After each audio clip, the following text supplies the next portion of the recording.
emergenza migranti in Veneto, 229 gli arrivi nelle ultime 2 settimane. Sindaci e gestori delle strutture di accoglienza condividono la preoccupazione del prefetto di Venezia in un territorio ormai saturo e in crisi sociale ed economica. Tragico schianto tra un furgone e un'auto lungo la Postumia a Cittadella, morto un 65enne di Carano San Marco, altri 3 feriti nell'incidente che ha paralizzato la regionale 53. Sciocca il mercato di Mestre per la morte di Flavio Scarpa, il titolare di una storica gastronomia, ha perso la vita nell'incidente stradale ieri a Trevignano. Tragedia all'Alba a Rovigo, Giovanni Morini, 75enne pittore, trovato senza vita nella sua abitazione. Ad ucciderlo probabilmente l'esalazione del fumo che aveva invaso la casa in cui viveva con la moglie. Diritto all'informazione, dovere di informare i cittadini su quello che succede nell'ULSS 7 sul caso Bramezza, ospite del direttore Bacciali a Focus, l'avvocato Maurizio Paniz, che ha difeso l'ingegner Giovanni Iannakopoulos. Superbonus, continuano le segnalazioni di contenziosi tra cittadini e imprese. Emblematico l'ultimo caso, quello di un pensionato mestrino aggredito per aver chiesto la restituzione della caparra. Tragedia della Marmolada dopo la richiesta di archiviazione dell'inchiesta della Procura di Trento. Il papà di Erika Campagnaro sfoga il suo dolore: non posso dimenticare. Amministrative a Vicenza, sarà il consigliere regionale del PD Giacomo Possamai a scendere in campo contro il sindaco uscente Francesco Rucco. TG Veneto, e partiamo dai migranti. È una nuova emergenza quella che si sta verificando. I numeri sono questi: 229 gli arrivi nelle ultime 2 settimane, eppure le strutture sono sature. Sindaci e gestori delle strutture, dunque le cooperative, condividono l'allarme lanciato dal prefetto di Venezia. Sentiamo. Il prefetto Zappalorto si sta impegnando ormai da tantissimi anni nella nostra regione ed è sensibilissimo a quelli che sono i problemi dei gestori. Ha individuato un problema, l'ha analizzato, l'ha anticipato e spero che da qualche parte qualcuno ascolti. Gian Lorenzo Marinese, presidente della Nova Facility, società che gestisce il centro di accoglienza migranti all'ex caserma Serena, condivide pienamente la preoccupazione del prefetto di Venezia, Vittorio Zappalorto, che di fronte ai 229 arrivi in Veneto dal 1 al 13 gennaio ha parlato di nuova emergenza.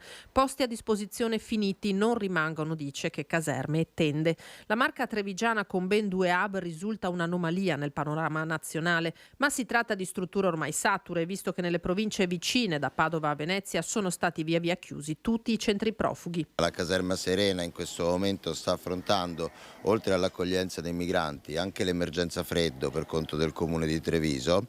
La caserma Serena ha una capienza dichiarata dalla ULSS a seguito di ispezioni fatte nel 2015 di 437 persone ed è nostra intenzione non andare mai più oltre, ma intenzione più che nostra anche della prefettura di Treviso, non andare mai più oltre questi numeri per non rivedere i sovraffollamenti che erano di un'emergenza diversa, quella del 2015 e del 2016. Treviso e Oderzo hanno già dato, gli fa eco il sindaco di Treviso e presidente di ANCI Veneto Mario Conte, che continua a tenere sul tema una linea diretta con il sottosegretario leghista Nicola Molteni. L'appello che faccio al ministro, al ministero, è quello di rivedere le regole di distribuzione, perché laddove ci sono dei territori come il nostro che sono già impegnati nelle precedenti accoglienze e sono in questo momento saturi, bisogna evitare di continuare a mandare persone, anche perché la situazione è davvero critica. Francamente in questo momento noi siamo fortemente in difficoltà sia da un punto di vista dell'accoglienza che da un punto di vista economico per sostenere i costi di un'eventuale accoglienza. La prefettura sta cercando ulteriori soluzioni, fa sapere il sindaco, che respinge però l'ipotesi di tornare all'accoglienza diffusa, da sempre contestata dalle forze politiche di centrodestra. Da questo governo ci si aspettava di più sul fronte degli sbarchi?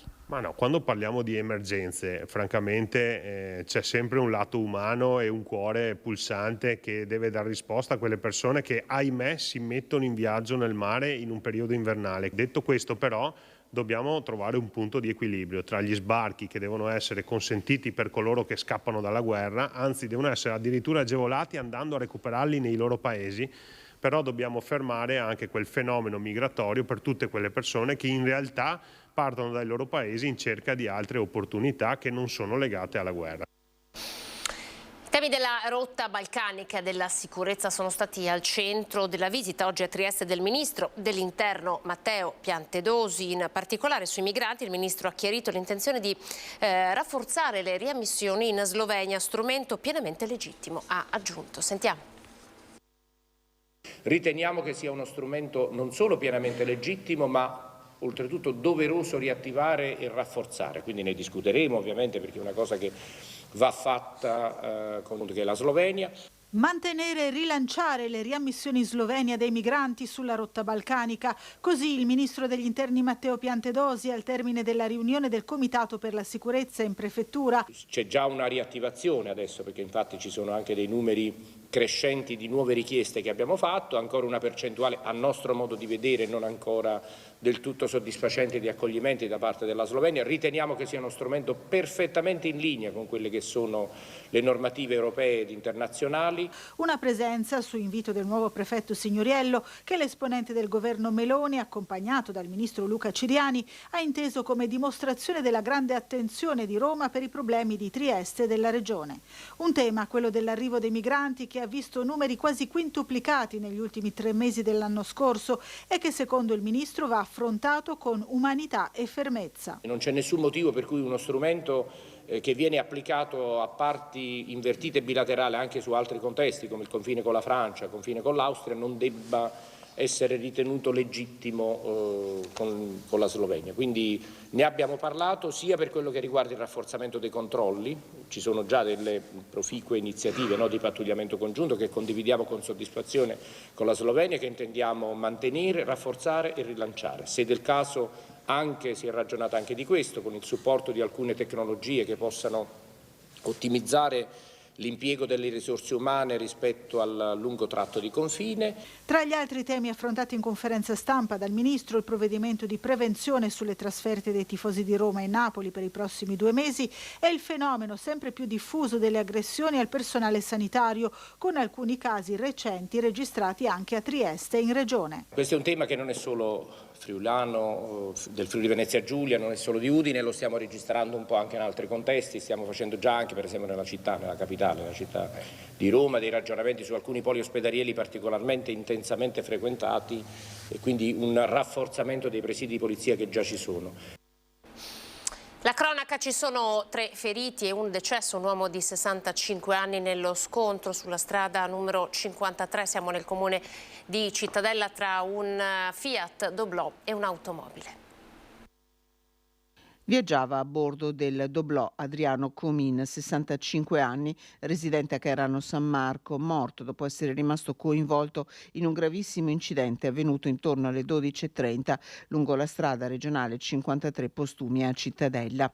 Uno scontro frontale violentissimo tra il furgoncino che viaggiava in direzione Vicenza e l'Audi A6 condotta da un 23enne di Castelfranco Veneto che si muoveva in direzione opposta. L'esatta dinamica è al vaglio della polizia locale di Cittadella, ma ai soccorritori arrivati sul posto sono apparse da subito disperate le condizioni del 65enne, estratto dalle lamiere dei vigili del fuoco e morto poco dopo l'arrivo all'ospedale di Cittadella. Il figlio dell'uomo è stato stabilizzato e trasportato con l'elicottero a Padova, dove si trova ricoverato in gravi condizioni. Feriti e portati all'ospedale di Cittadella anche la fidanzata di quest'ultimo. La famiglia viveva a Cairano San Marco e il conducente dell'Audi. Le loro condizioni non destano preoccupazioni. Per permettere i rilievi, il traffico è rimasto bloccato in entrambe le corsie di marcia, causando gravi disagi alla circolazione. Nel veneziano il mercato di San Michele a Mestre in lutto per la scomparsa di Flavio Scarpa, titolare di una storica gastronomia, morto nell'incidente, nello scontro della sua motocicletta contro un palo. Ha perso il controllo della moto lungo la Castellana, a Trevignano, finendo fuori strada contro un palo dell'illuminazione pubblica. Nonostante i soccorsi, il medico del SUEM ha dovuto dichiarare il decesso di Flavio Scarpa, 61 anni, titolare di una gastronomia frequentata da generazioni di mestrini al mercato San Michele. I vigili del fuoco hanno messo la strada in sicurezza, mentre la polizia locale deviava il traffico ed eseguiva i rilievi del sinistro. Erano da poco passate le 21, in molti stavano ancora rientrando a casa. Io ho visto la moto che era lì addosso al palo. Ci avevano fermato con le macchine, sono stato fermo circa un quarto d'ora e dovevo entrare di qua per abito qui e quindi mi hanno fermato, ho guardato, ho visto la moto e... Al mercato la saracinesca della gastronomia abbassata, 2 mazzi di fiori, uno deposto dall'assessore al commercio Costalonga e il cordoglio dei colleghi ancora increduli. Una brava persona, abbiamo fatto l'asilo assieme. Addirittura, quindi eravate amici da lunghissima data? Sì, madonna, ci conoscevamo, era amico con il defunto e anche con suo figlio Davide. Ieri l'ha visto? Alle 7:30, che l'ho salutato, dopo sono andato a casa. Io l'ho visto ieri mattina perché appunto mi hanno detto anche altri colleghi che è rimasto qui fino al pomeriggio e quindi è stato proprio un colpo al cuore, così dall'oggi al domani. È un nostro collega da tanti anni e veramente quello che è successo è una disgrazia per tutto il mercato, è un dispiacere per tutti. Stamattina la notizia dell'incidente non si era ancora diffusa a Mestre e in molti al mercato erano arrivati per fare la spesa da Flavio, come sempre. Passavo, lo conoscevo di vista, l'ho visto qualche volta e mi hanno detto adesso che ieri sera ha sbandato a Trevignano.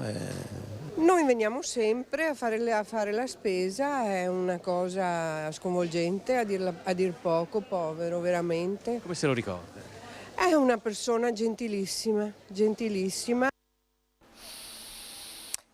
Un'altra vittima si chiamava Giovanni Morini, aveva 75 anni, era molto conosciuto per le sue performance di pittore autodidatta. All'alba di oggi i pompieri di Rovigo lo hanno trovato senza vita nella sua abitazione di Viale della Pace, siamo in pieno centro a Rovigo. Ad ucciderlo probabilmente l'esalazione del fumo che aveva invaso la casa in cui viveva con la moglie, che è stata portata d'urgenza in pronto soccorso. Secondo una prima ipotesi, ad uccidere l'anziano potrebbe essere stata una canna fumaria ostruita. Sul corpo dell'uomo evidenti segni di bruciatura, potrebbe aver tentato di spegnere il rogo innescatosi.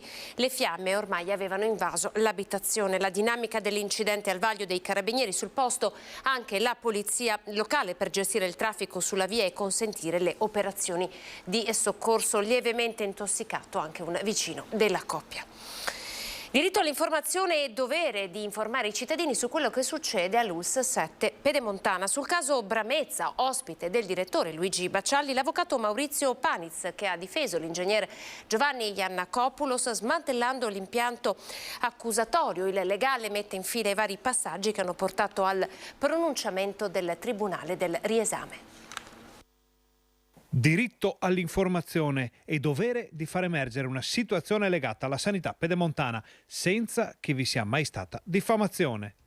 Rimette in ordine i fatti l'avvocato Maurizio Paniz, che ha difeso l'ingegner Giovanni Iannakopoulos nella vicenda dell'ULSS 7 e del DG Carlo Bramezza, smantellando l'impianto accusatorio, come confermato dal Tribunale del riesame. Quando una emittente si trova di fronte a migliaia di firme dei cittadini di un territorio che si lamentano per disfunzioni di carattere gestionale nell'ULSS 7 Pedemontana, quando ci sono moltissimi amministratori comunali e addirittura sovracomunali, regionali, eccetera, che avallano queste contestazioni, quando ci sono critiche che concernono la soppressione di un reparto come quello di senologia, eccetera.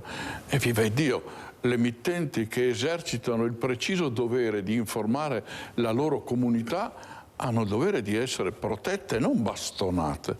Il provvedimento emesso dal Tribunale del riesame sottolinea il diritto all'informazione esercitato dai giornalisti del gruppo Media Nord-Est in questa vicenda. Il diritto all'informazione è sacrosanto ed è protetto non solo a livello nazionale ma anche a livello europeo in maniera molto molto forte. Il diritto all'informazione prevale su qualsiasi posizione di carattere soggettivo e qui siamo di fronte a una vicenda nella quale l'ingegnere Iannakopoulos, magari con modi forti, perché non siamo tutti assolutamente identici nelle proprie reazioni, ha lottato per il bene del suo territorio, per il bene della sanità, che è un sacrosanto diritto dei cittadini in quel territorio. E il diritto all'informazione diventa un dovere quando c'è in ballo la sanità. Un diritto sacrosanto, anzi non solo un diritto, un dovere per chi esercita l'informazione nel limite in cui non diffama nessuno, e qui è pacifico che non vi è nessuna diffamazione. Il dovere informativo è indiscutibile, soprattutto quando il materiale del quale si discute è costituito niente meno che dal diritto alla salute, che è uno dei principali, se non il principale tra i diritti che ha ciascuno di noi. Qui discutiamo della sanità pubblica e quando si parla di sanità pubblica abbiamo il diritto che tutto sia assolutamente trasparente, che non ci siano violazioni di nessun tipo di normativa, che chi è a capo di determinate realtà sia in grado di presentare se stesso in tutte le caratteristiche e che i cittadini sappiano esattamente chi è, cosa fa e come si muove. Parliamo ora di superbonus. Continuano le segnalazioni di contenziosi tra cittadini e imprese. Emblematico l'ultimo caso, quello di un pensionato di Mestre aggredito per aver chiesto la restituzione della caparra a fronte di un lavoro che non era stato eseguito.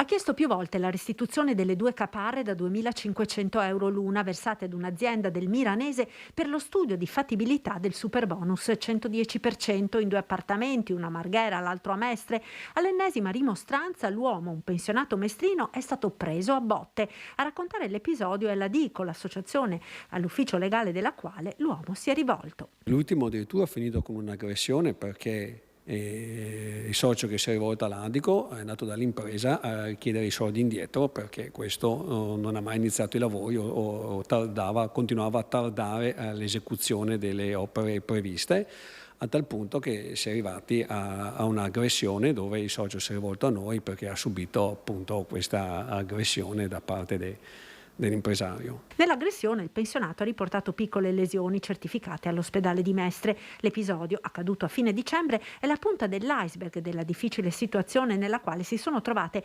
diverse famiglie alle prese con i numerosi contenziosi sul superbonus. Soprattutto sono persone che hanno versato soldi ad imprese o a liberi professionisti e questi non si sono mai visti oppure hanno iniziato a tardare i lavori venendo meno nelle tempistiche previste. Ci sono decine di committenti, denuncia Dico, che nella speranza di riuscire a riqualificare dal punto di vista energetico la propria casa ora rischiano di perdere la caparra per studi di fattibilità mai effettuati, spesso in seguito ai rincari dei materiali. Il consiglio è di prestare massima attenzione alla redazione del contratto. Almeno quando si decide di redigere il contratto, di prevedere anche delle clausole ben chiare su quelle che sono anche le tempistiche e le penali. Verona, il questore Ivana Petrica ha disposto 15 DASPO a carico di altrettanti giovani, di cui 13 riguardano l'aggressione a tifosi marocchini che stavano festeggiando la vittoria della loro nazionale ai campionati del mondo contro la Spagna. Altri 2 coinvolti negli scontri prima dell'amichevole Hellas Verona-Istra allo stadio Bentegodi. Si tratta del gruppo che lo scorso 6 dicembre, riconosciuto dalla Digos come militante in gruppi di estrema destra a Verona, si era reso responsabile di alcune azioni violente nei confronti dei tifosi marocchini. Per loro è stato disposto il divieto di accesso all'interno degli impianti sportivi su tutto il territorio nazionale degli altri stati dell'Unione Europea in occasione di manifestazioni calcistiche, oltre al divieto di accesso nelle zone adiacenti allo stadio Bentegodi e alla stazione di Verona Porta Nuova nelle giornate in cui si svolgono manifestazioni sportive. Torniamo sulla tragedia della Marmolada. Dopo la richiesta di archiviazione dell'inchiesta depositata dalla Procura di Trento, questa volta parla il papà di Erika Campagnaro, sfoga il suo dolore, dice: io non posso dimenticare. Non riesco più a vivere, questa è la realtà. Un dolore che non trova pace a piglio, quello che raccontano le lacrime di Severino Campagnaro, padre di Erika, travolta dalla furia del ghiaccio della Marmolada lo scorso 3 luglio, insieme ad altre 10 persone, tra cui il marito, Davide Miotti. Una valanga imprevedibile, è così che sentenzia la Procura di Trento chiedendo l'archiviazione per l'inchiesta. Si chiude così un capitolo, tra le cui pagine ancora tanta rabbia e sofferenza. La politica purtroppo ci tiene come un numero, pensano solo a loro stessi e ai partiti, questa è la realtà. Tutto il resto non conta niente, contano solo i soldi per quella gente là. La Marmolada dovevano andarla a controllare prima di dare il via al turismo. Questa è la realtà. Se quello che aveva il rifugio sopra aveva detto che era da marzo che faceva acqua, ma era anche dall'anno prima che faceva acqua, è naturale che quando un ghiacciaio si sta sghiacciando tramite il sole succede queste cose. Doveva andare a controllare prima, non lasciare che la gente vada incontro alla morte, perché loro sono andati a camminare. Archiviazione, una sentenza ingiusta secondo il padre di Erika Campagnaro, che oltre a 6 mesi dal disastro ricorda, istante per istante, quella maledetta domenica d'inizio luglio. È andata a fare una camminata sulla Marmolada, accendo la televisione e vedo che viene giù, è costituito un colpo al cuore. È finito, ho detto. Ricordi drammatici, quelli vissuti da Severino e la sua famiglia, che nel tormento lasciano spazio ancora a una piccola speranza. Io spero solo che ci sia qualche giudice giovane che prenda in mano la situazione. Noi non vogliamo niente, vogliamo solo giustizia, perché loro non dovevano lasciarli andare, dovevano prima andare a controllare. Io non posso dimenticare nella sentenza neanche la morte dei figli. Ecco, è il mio genero. Siamo alla politica amministrative 2023, da oggi inizia la campagna elettorale. A Vicenza si candida a sindaco il capogruppo del Partito Democratico in Consiglio regionale, Giacomo Possamai. Mi candido a sindaco per la città di Vicenza. Era già tutto previsto. Giacomo Possamai, targato Partito Democratico, si candida a sindaco di Vicenza. Ma non è il primo tentativo. 5 anni fa si era pure proposto alle primarie, ma non era stato scelto dal popolo del centrosinistra per essere il candidato nella corsa elettorale del 2018. Adesso, nel 2023, ci riprova senza primarie, ma il colpo di scena è che al momento balla sì, però dice balla da solo. Corro e che dico alle forze che vogliono costruire un'alternativa a chi ha governato la città in questi anni che sono aperto a ragionare, a costruire una coalizione insieme. Quindi anche il PD è chiamato nelle prossime settimane a dire A, quali sono le sue proposte, le sue idee per entrare in questa coalizione, B, chiaramente a dichiarare il suo appoggio nei miei confronti, cosa che al momento non ha ancora fatto. Ma come è possibile che il capogruppo del Partito Democratico in Consiglio regionale, una delle prime cariche del partito in Veneto, si candidi senza avere il Partito Democratico alle spalle? Lui però intanto guarda alla sua corsa elettorale, che punta su una parola. Cambiare. Questa città ha bisogno di cambiare, ha bisogno di una scossa. Io sono pronto a dare a questa città un'impronta diversa e un cambiamento molto forte. Professoressa andata in pensione pubblica affettuosamente su Facebook i bigliettini dei suoi studenti che ha collezionato negli anni. Senza telefono si copiava così, racconta. Chi di noi non ha mai tentato, anche solo una volta, di copiare durante un compito in classe? In questa scatola c'è tutto l'ingegno, la creatività, le scorciatoie studiate dagli studenti e prontamente beccate dalla prof di anatomia all'Istituto Professionale Fedele Lampertico di Vicenza, che con ironia, affetto e tanta benevolenza ha raccolto e conservato come un cimelio dei 38 anni di insegnamento, per poi commuoversi quando l'ha ritrovato una volta andata in pensione. Li ho messi dentro questa busta e poi è passata anche un po' l'era del bigliettino, per cui hanno cominciato a copiare dai telefoni, li ho quasi dimenticati. L'altro giorno, per caso, ho detto vabbè, mettiamo via le cose della scuola e ho trovato questo tesoro, chiamiamolo così, e niente, ho fatto per scherzo, ma veramente per scherzo, soprattutto ai miei studenti, un post su Facebook. Non immaginavo mai potesse avere questa eco in giro, ecco così. E tanti studenti hanno risposto, hanno rivendicato addirittura delle... Tantissimi hanno rivendicato giochi, bigliettini, eccetera, dicendo sono miei. Ci sono le famose cartucciere, figlie di altri tempi, con i bigliettini avvolti sulle matite, appunti minuscoli da nascondere dentro astucci o calzini, nostalgici e illeggibili ad occhio di boomer. I ragazzi del Lampertico sono così, poi ti danno tantissimo sotto la scorza degli omoni, perché sono quasi tutti maschi, a parte gli odontotecnici, c'è poi un cuore che ti rende, ecco, un cuore che ti dà. Era diventato un gioco e una sfida tra lei e i suoi studenti, che li lega ancora. C'è qualche episodio che le è rimasto particolarmente in mente? Sì, veramente un ragazzo, perché ci sono stata dietro forse qualche mese, perché ero sicura che copiasse, ma non riuscivo a sgamarlo, quindi è diventato il gioco più interessante in quella classe, diciamo, durante i compiti in classe. Aveva 109 anni, stiamo parlando di suor Rita Guidolin, morta giovedì nella casa di riposo Maran. Siamo a Villafranca Padovana, era la religiosa più anziana di tutta Italia. Desiderava vedere il volto del Signore, suor Rita Guidolin, morta a 109 anni nella casa di riposo Luigi Maran delle suore Elisabettine. La religiosa più anziana d'Italia era nata a Galliera Veneta nel novembre 1913, il suo nome di battesimo era Aderita e dal 1931 faceva parte della famiglia elisabettina. Cuoca nell'asilo di Borgoricco, nel 1955 era partita missionaria prima in Egitto, poi in Libia, da dove era rientrata per motivi di salute. Dal 2017 viveva in casa Maran, non vedeva più, ma il suo spirito era forte. Ha pregato tanto anche negli anni terribili della pandemia, fino a spegnersi serenamente giovedì scorso. Era l'ultima notizia, grazie per essere stati in nostra compagnia. Dopo di noi c'è TG Venezia ed ora le previsioni del tempo. Arrivederci.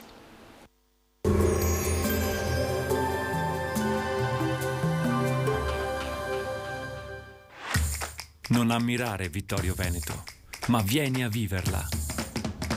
Scarica l'app. Bentrovati al meteo. Pressione atmosferica in calo, una perturbazione si avvicina al nostro territorio causando un peggioramento del tempo. Vediamo insieme il dettaglio. Sul Veneto la grafica di domenica 15 gennaio ci mostra una situazione instabile. Avremo nubi basse, foschie e locali nebbie nelle ore più fredde in pianura. Dal pomeriggio saranno poi probabili precipitazioni inizialmente deboli e discontinue, poi dalla serata più diffuse e consistenti. Limite della neve intorno a 800-1000 metri sulle Dolomiti, a 1100 metri sulle Prealpi. Ecco, sia sulle Dolomiti sia sulle Prealpi permane un marcato pericolo di valanghe, grado 3 della scala di riferimento europea. Le temperature saranno in lieve calo, minime tra -1 e 5 gradi, massime invece tra 6 e 9 gradi all'incirca. Spostiamoci ora sul Friuli Venezia Giulia. Anche qui cielo coperto, dal pomeriggio prime deboli piogge, poi le precipitazioni tenderanno ad intensificarsi. Neve moderata in montagna sopra i 600-700 metri. Temperature minime tra 2 e 7 gradi, massime intorno agli 8-12 gradi all'incirca. Infine diamo uno sguardo alla situazione del Trentino Alto Adige. In questa domenica prevarranno le nubi e in serata arriveranno anche le precipitazioni. Saranno nevose oltre i 700 metri di quota. Temperature minime intorno a 0-3 gradi, massime sui 9-10 all'incirca. Dal meteo di Antenna 3 per ora è tutto, grazie per l'attenzione, arrivederci.